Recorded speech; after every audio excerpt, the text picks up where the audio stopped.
Welcome to today's presentation on the Parks and Recreation Master Plan Update and Lake Enjoyment Strategy for the town of Innisfil, also referred to as the Land and Lake Plan. As we all know, parks and recreation areas are essential in enhancing the quality of life for residents and visitors alike. They provide opportunities for physical activity, social interaction, and connection with nature. In the town of Innisfil, we are fortunate to have access to beautiful natural landscapes and resources, including Lake Simcoe. Today's presentation will outline the updated Parks and Recreation Master Plan, which sets out a strategic vision for developing and managing our town's parks and recreation facilities, and the Lake Simcoe Enjoyment Strategy, which aims to promote and enhance the use of this amazing resource. This presentation will share insights into the community engagement process that informed these plans and specific projects and initiatives that will enhance the overall recreational experience for residents and visitors alike. To create a strong multi-year master plan that benefits the community, a thorough understanding of the current plans in place and being implemented is critical. This ensures that each plan works well with the final goal of creating a successfully updated master plan. You can reference and explore these previous master plans on the Town of Innisfil website. This master plan would not be possible without your participation and feedback. Thank you for showing up and speaking on behalf of your community.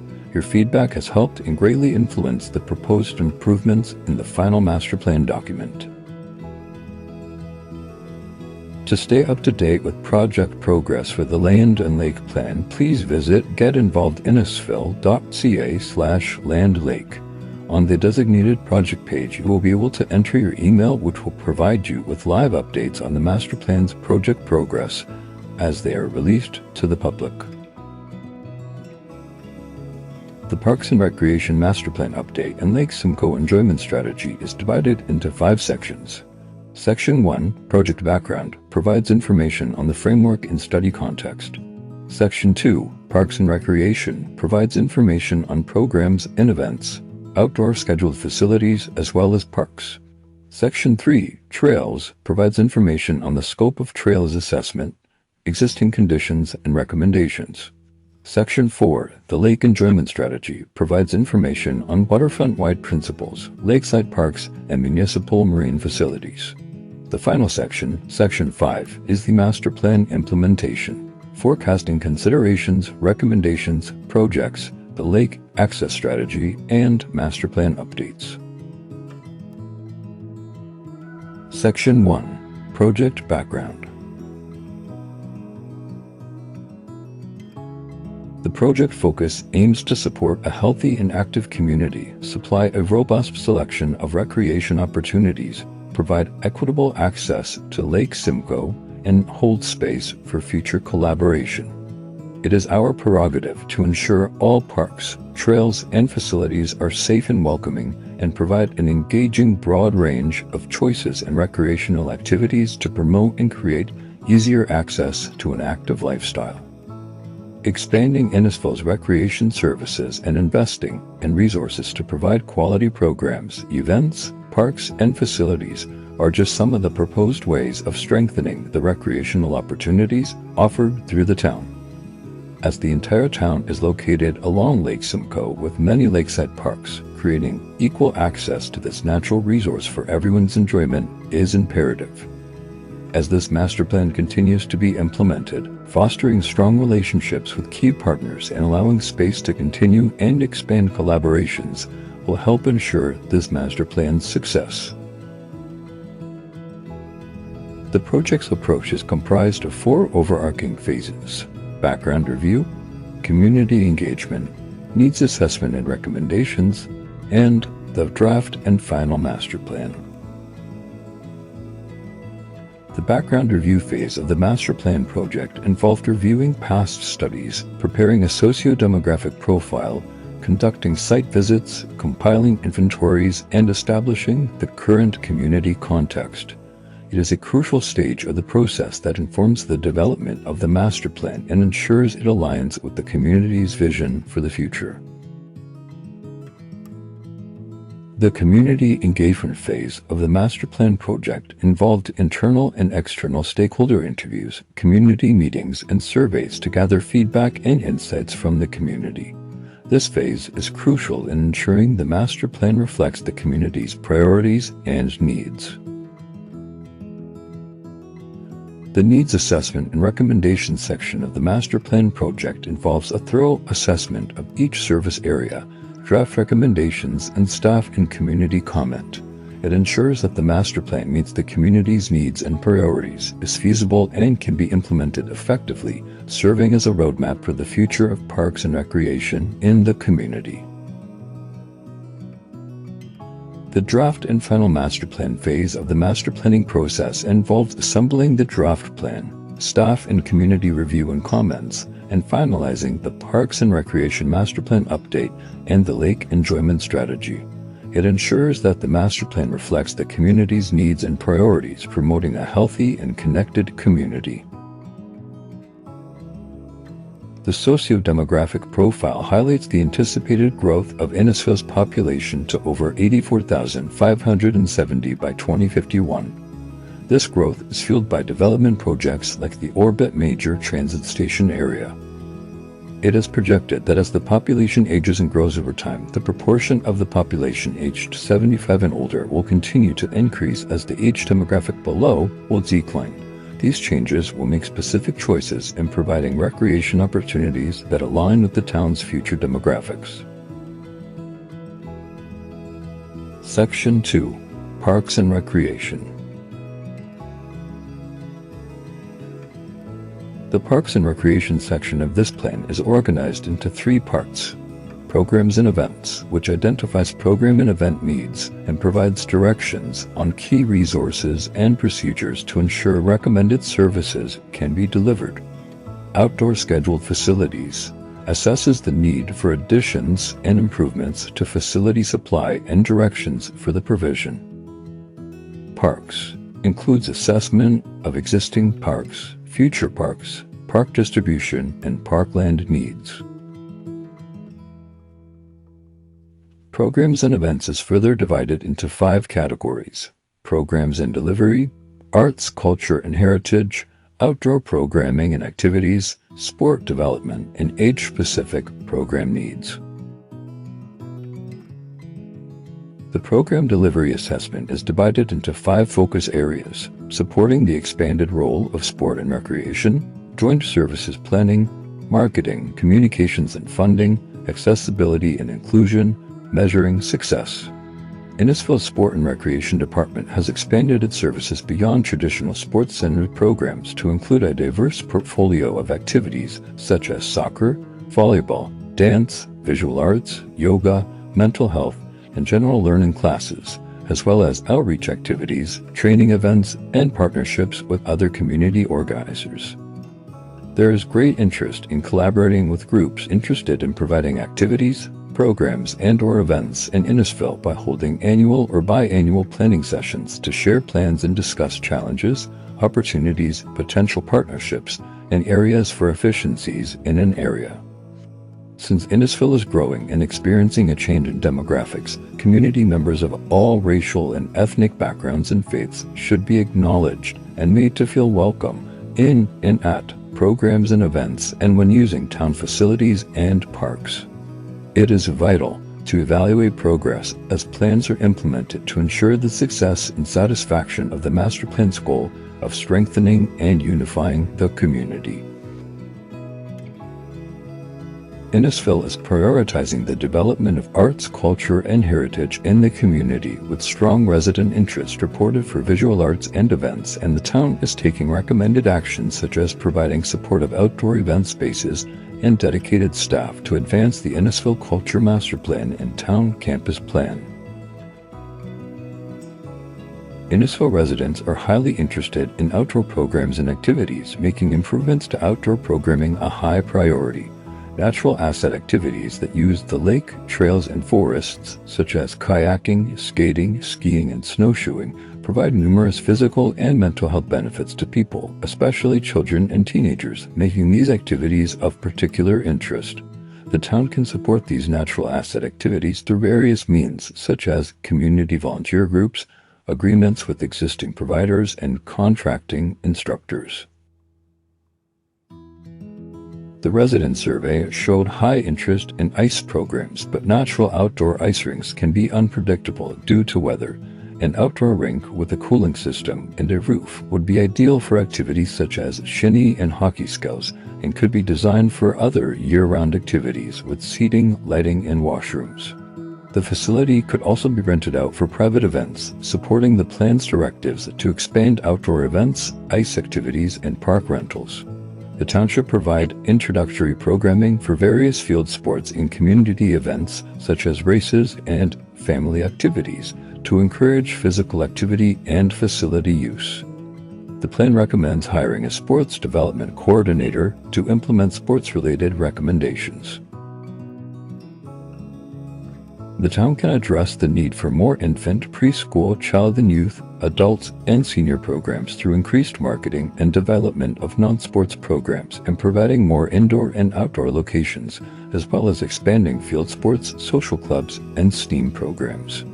Pursuing youth-friendly community accreditation, piloting more adult fitness class options during the day, and considering options for developing an indoor space that can accommodate sports and fitness while expanding programming for seniors aged 55 and up due to their expected growth in population over the term of the plan.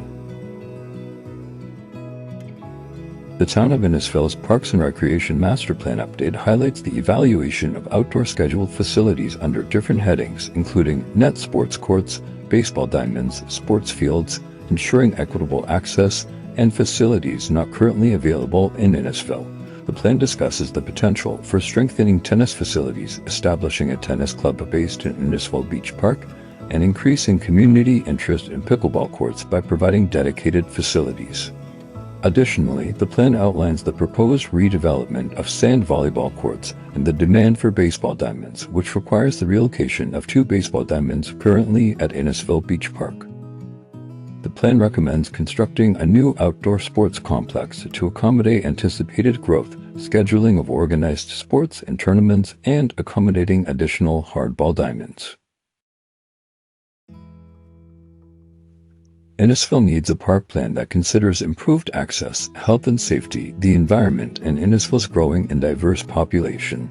The plan covers the town's 35 existing inland parks, 23 lakeside parks, and future parks. The assessment of Innisfil's parks is categorized into 5 topics: park classification, parkland distribution, parkland needs, park facilities, and park activation and placemaking.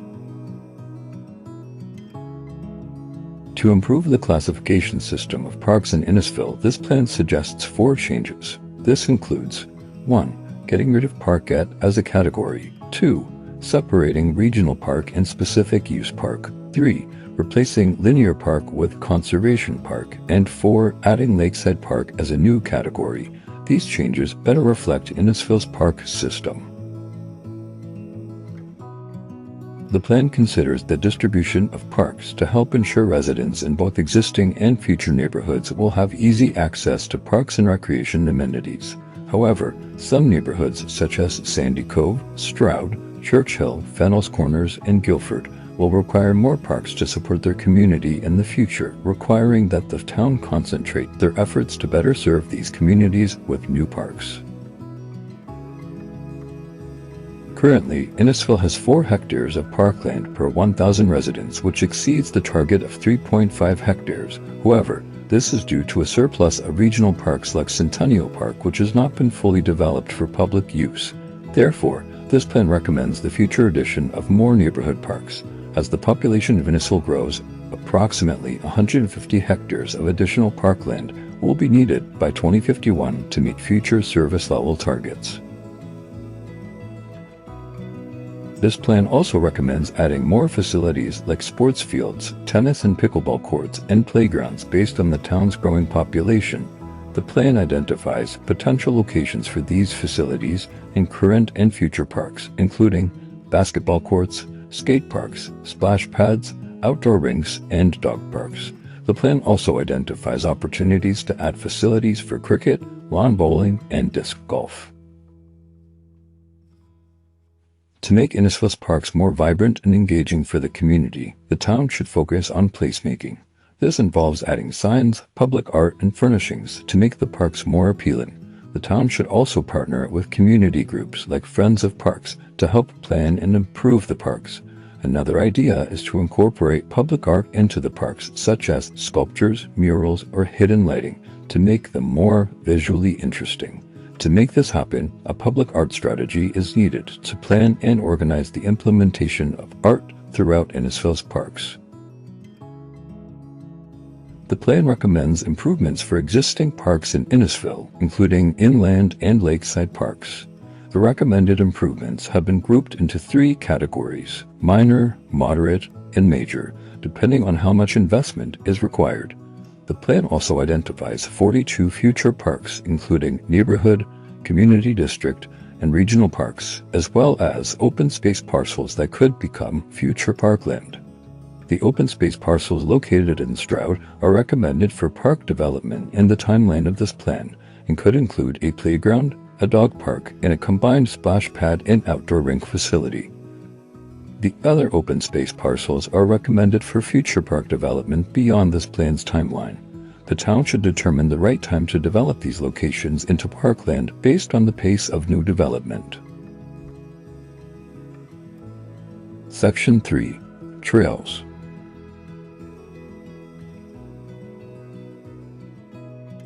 The plan recommends improving and building Innisfil's active transportation infrastructure, including multi-use trails, bike lanes, and sidewalks to encourage self-propelled modes of transportation for healthy living and minimize environmental impact, while considering natural heritage features, areas of natural and scientific interest, and open space parcels for potential development. The town of Innisfil aims to improve and expand its trail network, integrating new trails into parks, neighborhoods, and linked settlement areas when possible. The Trails Plan is a long-term endeavor that prioritizes connectivity, safety, accessibility, multimodal options, and cost-effectiveness, among other guiding principles. It includes recommendations for trail hierarchy, current town developments, community and regional connectivity, and local trails. The plan identifies 6 types of trail infrastructure, including multi-use and secondary trails, sidewalks, paved shoulders, sharrows, and dedicated cycle lanes. The plan recommends 5 regional connections over 111 kilometers of new trails across 58 segments. Urban communities will primarily see secondary trails, sidewalks, and dedicated cycle lanes, while regional connections will include paved shoulders and multi-use trails. Section 4. Lake Enjoyment Strategy. Lake Simcoe is an integral part of Innisfil. It provides opportunities for waterfront recreational activities and supports a thriving fishing community all year round, particularly during the winter months. The Lake Simcoe Enjoyment Strategy aims to improve public access to the lake and enhance its use and enjoyment for residents. The plan focuses on key issues such as parking, protecting and enhancing the natural environment, flooding, winter access, privacy, and resident and visitor use. To address these issues, the plan has identified principles such as access and accessibility, all-season programming, ecological protection, appropriate design interventions, and retention and expansion of waterfront lands. The plan identifies 23 existing and 28 future lakeside parks, which will be systematically updated and developed into public spaces based on the key principles. An extensive review of all lakeside parks has been undertaken to assess existing conditions and identify improvement opportunities. Innisfil's lakeside parks have been divided into 3 categories: neighborhood, community, and regional. This categorization is based on the size, topography, potential for parking, and set amenities of each park. Neighborhood lakeside parks are smaller and provide waterfront access to the local community. Community lakeside parks are larger and support a larger catchment area. They typically offer better access to the water, but parking may still be limited, while regional lakeside parks offer more opportunities for waterfront access and recreation. Currently, Innisfil Beach Park is the only regional lakeside park and has its own master plan. The recommended improvements for each lakeside park are primarily focused on enhancing access and environmental considerations, with specific improvements associated with beaches, lighting, parking, seating, accessibility, and privacy. Section 5. Implementation.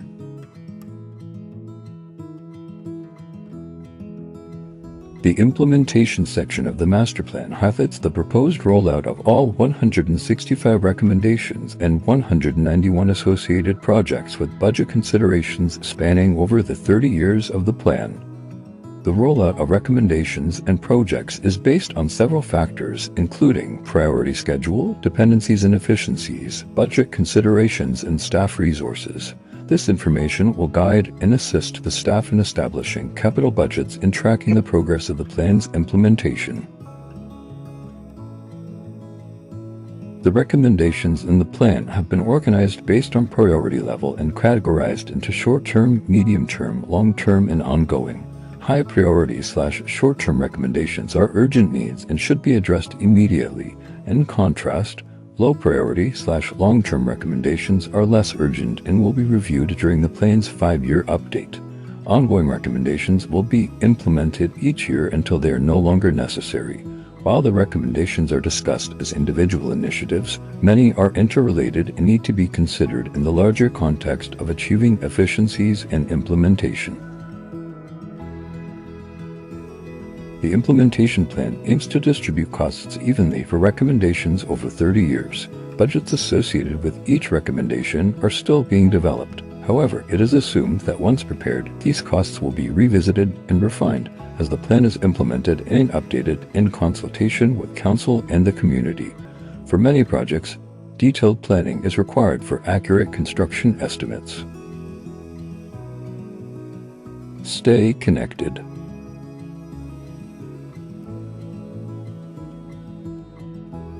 While all the specific recommendations related to the plan are too numerous to mention here, you can read all the details related to parks and recreation programming, facilities, parks, trails, and waterfront by going to getinvolvedinnisfil.ca/landlake to read the draft plan. To help finalize the plan's recommendations, we are looking for community feedback. For project resources and to stay up to date with the master plan's progress, please visit getinvolvedinnisfil.ca/landlake for project updates, relevant related documents and plans, as well as updates on the current and future progress of the final master plan document. To stay up to date with project progress for the Land and Lake Plan, please visit getinvolvedinnisfil.ca/landlake. On the designated project page, you will be able to enter your email, which will provide you with live updates on the master plan's project progress as they are released to the public. Thank you.